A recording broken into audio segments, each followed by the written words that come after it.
घरात लेकुराचे हितम वाहे माऊलीचे चित्त। मग आईला जसं लेकराचं हित असतं, आता तुमच्या आमच्या सर्वसामान्य आईला हित कशाचं असतं? लेकराचं।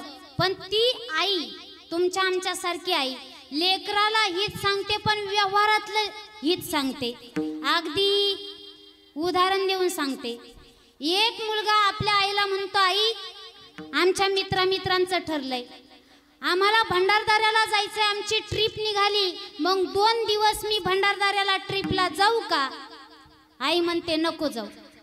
आपले कांदे वावरात पडलेले काढून अजून ते चाळीत टाकायचे राहिले, उसाला पाणी भरायचं राहिलंय, आपला पोटा पाण्याचा प्रश्न आहे। ज्याला भंडारदऱ्याला जायचं त्याला भंडारदऱ्याला जाऊ दे, नाही तर खंडाळ्याला जाऊ दे, आपला काय पोटा पाण्याचा प्रश्न आहे। ही लोकांचं ज्ञान सर्वसामान्य आई लेकराला करते, पण काही काही अशा आया आहेत की त्या परलोकाचंही ज्ञान हित त्या लेकराला सांगत असतात। त्या आईंपैकी 3 आई मला आवडल्या। एक रामची आई, दुसरी श्यामची आई आणि तिसरी म्हणजे शिवरायांची जिजाई रामची आई। अगोदर आपण रामच्या आईचा विचार करू। रामप्रभू 9 वर्षाचे होते आणि कौशल्याच्या महालात चालले। आवाज दिला, आई आत येऊ का? कौशल्य मातेने रामप्रभूकडे पाहिलं आणि म्हटलं, राघव, अरे लेकराला आईच्या महालात येण्याकरता परवानगी घ्यावी लागते का? राघव म्हणतो, आई परवानगी घ्यावा लागत नाही, पण लेकरावर प्रेम करण्यासाठी कुणाची परवानगी घ्यावी लागते का? त्यावेळेस आई म्हणते, राघव तू असं आडवं का बोलतोय? रामप्रभू म्हणतात, आई मी आडवं बोलत नाही, मी काय कृष्ण आहे का आडवं बोलायला? मी राम आहे, राम सरळ आहे। मग तू असं का म्हटलं राघव? आई मला तुला विचारायचंय, तू माझ्यापेक्षाही माझ्या 3 भावांवर जास्त प्रेम करते, मग असं का? त्यावेळेस कौशल्य मातेच्या डोळ्यात टचकन पाणी आलं। रामप्रभूला जवळ घेतलं, छातीशी धरलं, डोक्यावरून हात फिरवला आणि कौशल्य माता रामप्रभूला सांगते, अरे राघव, मी फक्त तुझी आई नाही रे, अरे या रघुकुलातील मी सगळ्यात मोठी सून आहे, या रघुकुलाची सगळ्यात मोठी मी महाराणी आहे, या अयोध्याची मी सगळ्यात मोठी आई आहे। अरे राघव, आणि जी माणसं मोठी असतात ना, त्या माणसांवर घरातल्यांची आणि समाजाची खूप अपेक्षा असते। राघव, मी जर तुझ्यावर प्रेम केलं ना, तर ही प्रजा मला वाईट म्हणल, ते म्हणतील पहा कौशल्या किती स्वार्थी आहे, आपल्याच लेकरावर प्रेम करते, सवतीच्या लेकरांवर प्रेम करत नाही। मग राघव, मला जर प्रजेने समाजाने नाव ठेवलं, माझ्याकडे बोट दाखवलं, तर तुला आवडेल का?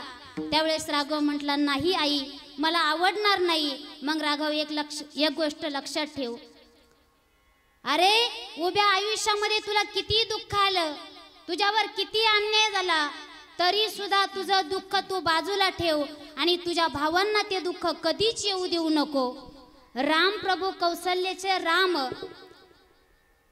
कौशल्य मातेच्या चरणावर शपथ घेतात, आई माझ्यावर किती दुःख आले तरी मी माझ्या भावांना दुःख देणार नाही। अगं मला राज्य भेटू नये म्हणून मी वनवासाला जाईल, पण माझ्या भावांवर मी अन्याय होऊ देणार नाही।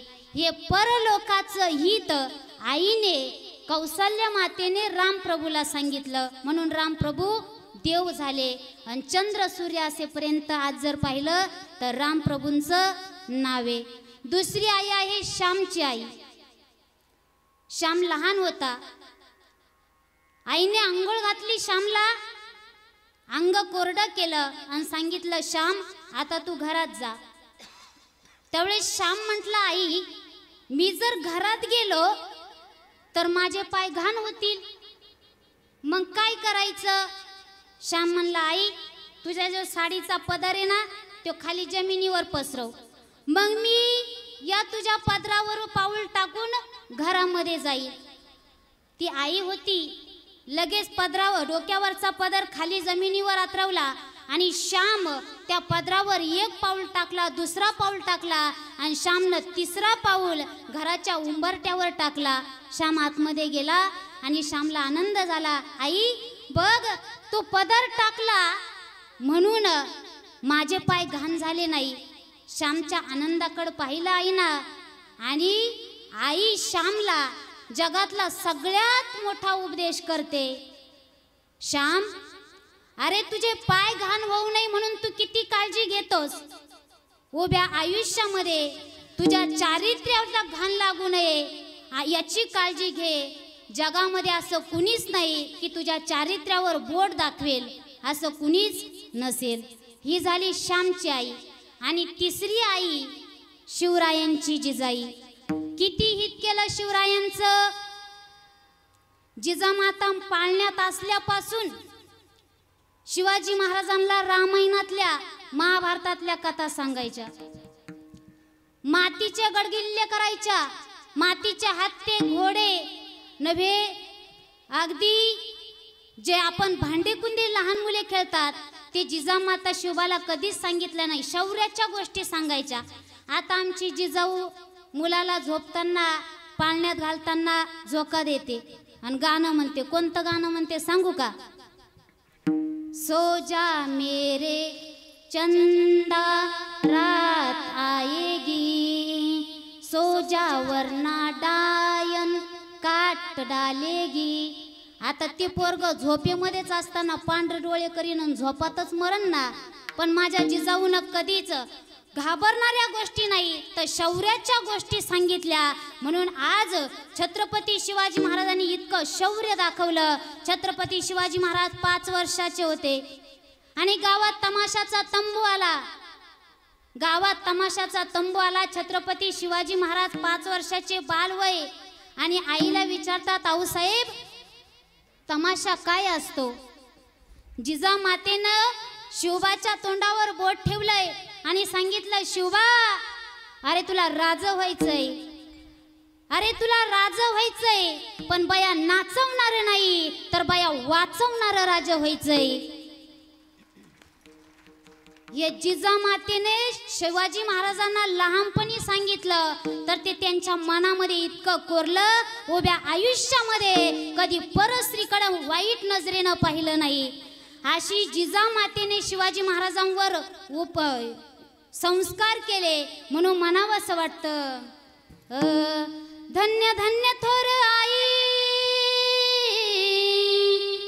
शिवरायांची जिजाई, धन्य धन्य थोर आई शिवरायांची जिजाई. आज पूजित महाराष्ट्र सारा, मुजरा मानाचा मानाचा जिजाईला, मुजरा मानाचा मानाचा जिजाईला, मानाचा मानाचा जिजाईला, मुजरा मानाचा मानाचा जिजाईला. टाळी बसलेली पाठीमागची सगळी मंडळी टाळी वाजवा. ज्यांना छत्रपती शिवाजी महाराजांचा स्वाभिमान आहे या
स्वाभिमानानं मुजरा मानाचा मानाचा जिजाईला मुजरा मानाचा मानाचा जिजाईला मुजरा मानाचा मानाचा जिजाईला मुजरा मानाचा मानाचा जिजाईला धन्य धन्य थोराईची वराची जिजाई धन्य धन्य थोराईची वराची जिजाई आज पुनीत महाराष्ट्र सारा जय हो मुजरा मानाचा मानाचा जिजाईला मुजरा मानाचा मानाचा जिजाईला मुजरा मानाचा मानाचा जिजाईला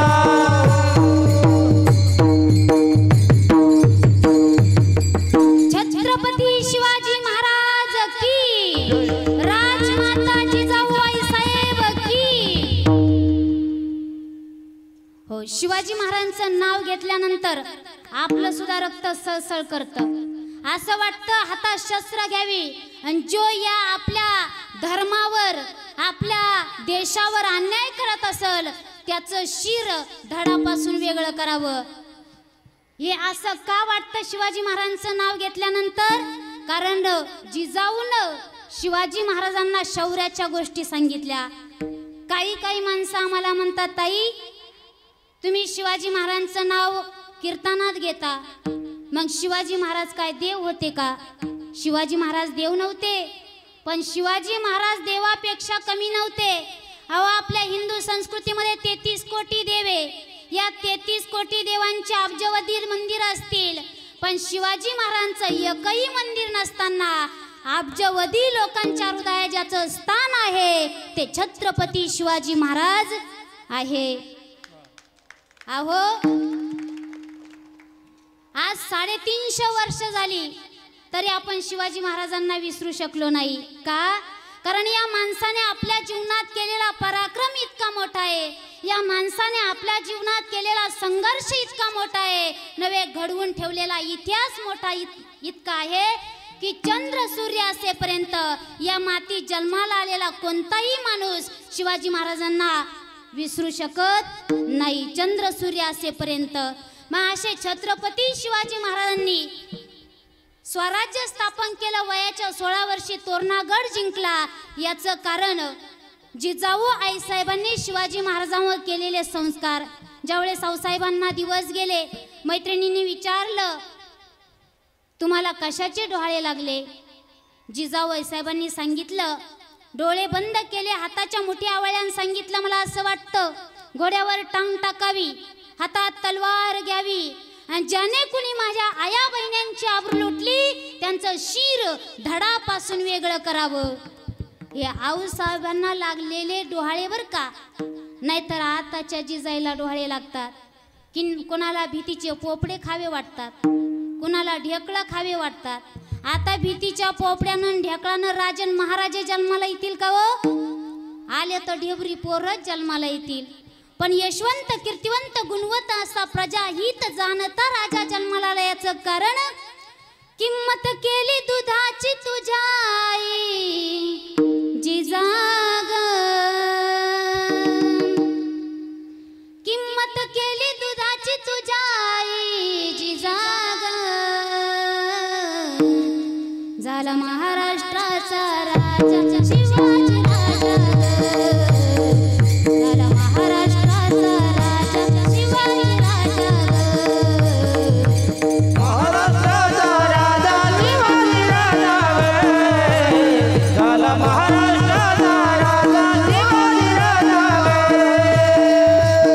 किंमत केली दुधाची तुझ्या आई जाग किंमत केली दुधाची तुझ्या आई जाग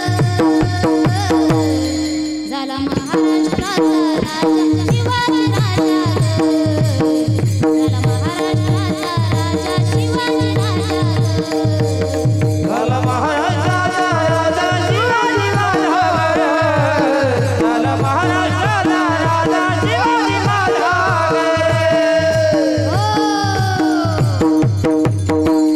मग छत्रपती शिवाजी महाराजांनी सुद्धा आईच्या दुधाचे पांग फेडले आणि महाराष्ट्राचा धर्म टिकवण्यासाठी हे स्वराज्य स्थापनेसाठी शिवाजी महाराजांना जिजाऊ आईसाहेबांनी घडवलं अशी जी हित करते ही लोकाचंच ज्ञान नाही तर परलोकाचंही ज्ञान देते अशी आई लेकराला हित सांगते आणि त्या आईच्या चित्तामध्ये सतत त्या लेकराचाच विचार असतो. लेकुराचे हित वाहे माऊलीचे चित्त. महिला मंडळ तुम्ही सर्व लेकुरवाळे आहात म्हणजे आई आहात बरोबर आहे.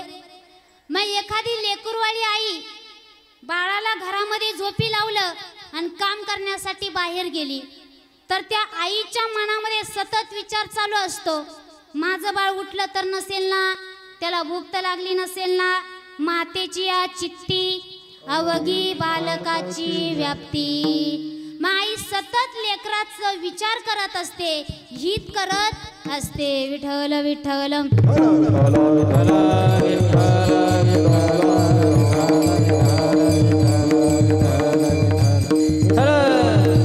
हो. मग अशा प्रकारे आई लेकराचं हित तर करत असते पण त्या आईला लेकराचा कळवळा असतो. तेच तुकोबाराया अभंगाच्या दुसऱ्या चरणात सांगतो. ऐ